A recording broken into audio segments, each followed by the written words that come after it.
Hi, நான் உங்களுக்கு இன்னைக்கு சென்சரி ஆக்டிவிட்டியில் ப்ரீதிங்கை பற்றி எக்ஸ்பிளைன் பண்ண போகிறேன். ஆக்சுவலி அதை நம்ம கேமாக பண்ண போகிறோம். உங்களுக்கு தெரியும் பாக்ஸ் ப்ரீதிங்னா என்ன அப்படிங்கிறது. அதாவது கவுண்ட்ஸில் ஸ்டார்ட் பண்ணணும். 5 கவுண்ட்ஸ் ப்ரீத் இன், 5 கவுண்ட்ஸ் ஹோல்டு பண்ணணும், 5 கவுண்ட்ஸ் ப்ரீத் அவுட் பண்ணணும். இந்த எக்ஸ்ட்ரா வேலையெல்லாம் நம்ம பண்ணுவோம். குழந்தைகிட்ட போயிட்டு பாக்ஸ் ப்ரீத் பண்ணு, ஹோல்டு பண்ணு இதெல்லாம் சொல்லும் போது அவங்க ட்ரை பண்ணுவாங்களா என்னன்னு தெரியல இல்லையா? ஸோ அதனால நம்ம என்ன பண்ணலாம்னா சிம்பிள்ஸில் காமிச்சிக்கலாம். பண்ணலாமா?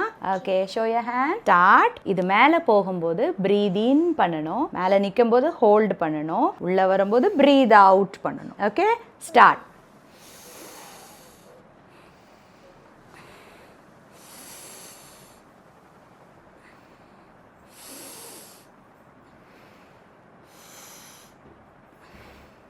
எக்ஸலண்டா கண்ணு. இதில் பாருங்கள் 5 டைம்ஸ் அவங்க ப்ரீத் இன் பண்ணிட்டாங்க, ப்ரீத் அவுட் பண்ணிட்டாங்க, பாக்ஸ் ப்ரீதிங் பண்ணிட்டாங்க. ஸோ இவ்வளோல வேலை முடிஞ்சுது. அது கேமாகவும் போய்டும்.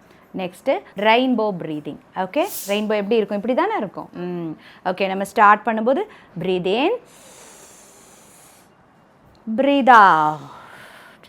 Very good. இன்னொரு தடவை செய்யுங்க rainbow breathing. Very good. So இவங்க போகும்போதோ உட்காண்ட்ருக்கும் போதோ எங்கேயாவது ஒரு இடத்துல நிற்கும் போதோ அவங்களா விளையாடிட்டு இருப்பாங்க. இது ரெயின்போ ப்ரீதிங் அப்படின்னு சொல்லிட்டு. அப்போ அவங்களுக்கு கேம்க்கும் ஆச்சு, நம்ம வேலையும் சக்ஸஸ் ஆகிடுச்சு. கரெக்டாக? ஓகே, இது உங்களுக்கு பிடிச்சிருந்துச்சுன்னா கமெண்ட்டில் சொல்லுங்கள். இன்னும் இது மாதிரி நிறைய ஆக்டிவிட்டீஸை அடுத்து பார்க்கலாம்.